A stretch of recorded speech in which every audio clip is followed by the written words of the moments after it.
All right, Forest Little Falcons, it's a beautiful Tuesday, and we're going to jump right into chapter 43 of Louis Sachars Holes.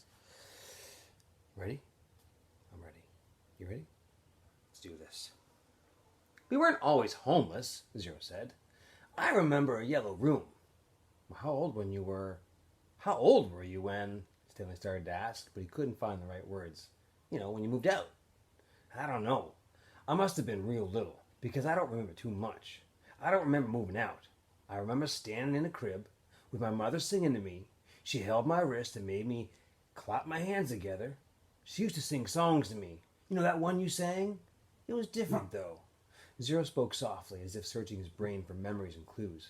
And then later, I know we lived on the street, but I don't know why we left the house. I'm pretty sure it was a house, and not an apartment. And I know my room was yellow.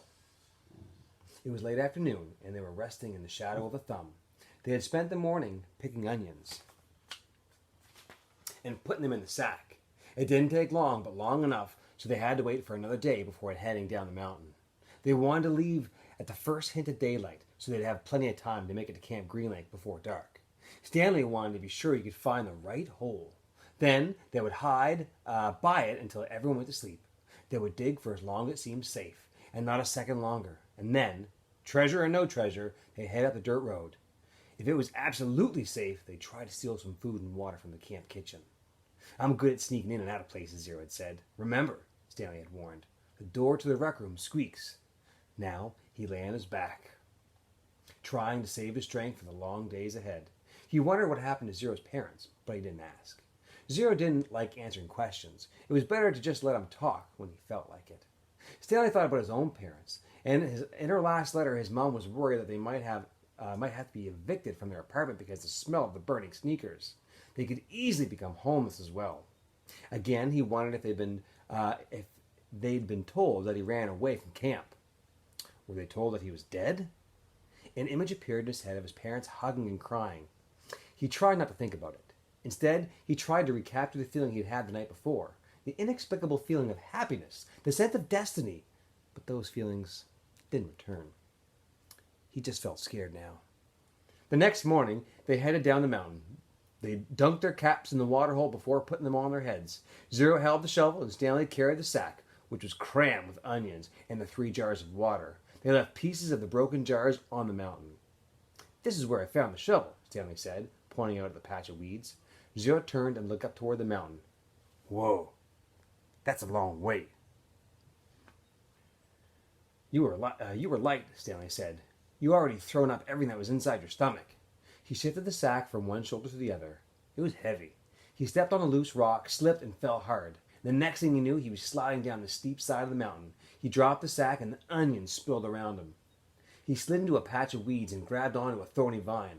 The vine ripped out of the earth, but slowed him down, that he was able to stop himself. You all right? Zero asked from above. Stanley groaned as he pulled the thorn out of the palm of his hand. Yeah, he said. He was all right. He was worried more about the jars of water. Zero climbed down after him, retrieving the sack along the way. Stanley pulled some thorns out of his pant legs. The jars hadn't broken. The onions had protected them. Kind of like styrofoam packing material. Man, glad you didn't do that when you were carrying me, Zero said. They lost about a third of the onions, but recovered many of them as they continued down the mountain. When they reached the bottom, the sun was just rising above the lake. They walked directly toward it. Soon they stood on the edge of a cliff, looking down on the dry lake bed. Stanley wasn't sure, but he thought he could see the remains of Mary Lou in the distance. You thirsty? Stanley asked. Nah, said Zero. How about you? No, Stanley lied. He didn't want to be the first one to take a drink. Although they didn't mention it, it had become kind of a challenge between him and Zero. They climbed down into the frying pan. It was a different spot from where they had climbed up.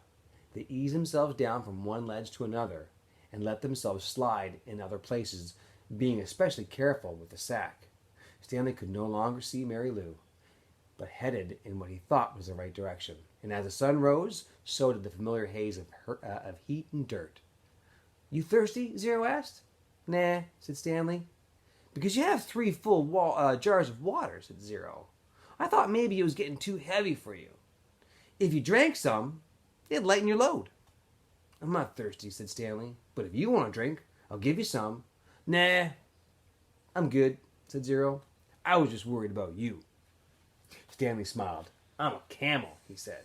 They walked for what seemed to be a very long time, and still never came across Mary Lou. Stanley was still sure they were heading the right direction.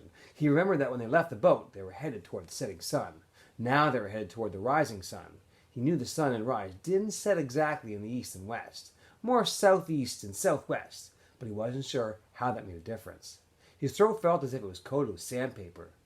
You sure you're not thirsty? He asked. Not me, said Zero. His voice was dry and raspy.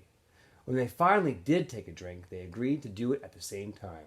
Zero, who was now carrying the sack, set it down and took out 2 jars, giving one to Stanley. He decided to save the canteen for last, since it couldn't be accidentally broken. You know I'm not thirsty, Stanley said, as he unscrewed the lid. I'm just drinking so you will. Well, I'm just drinking so you will, said Zero. They clinked the jars together, and each, watching the other, poured the water into their stubborn mouths. Zero was the first to spot the Mary Lou, maybe a quarter mile away, and just off to the right. They headed for it. It wasn't even noon yet when they reached the boat. They sat against the shady side and rested. I don't know what happened to my mother, Zero said. She left and never came back. Stanley peeled an onion. She couldn't always take me with her, Zero said. Sometimes she had things to do by herself. Stanley had the feeling that Zero was explaining things to himself. And with that, guys, we're going to take a quick pause because I don't want this to cut out. And I'll be right back. 2 seconds. Thanks.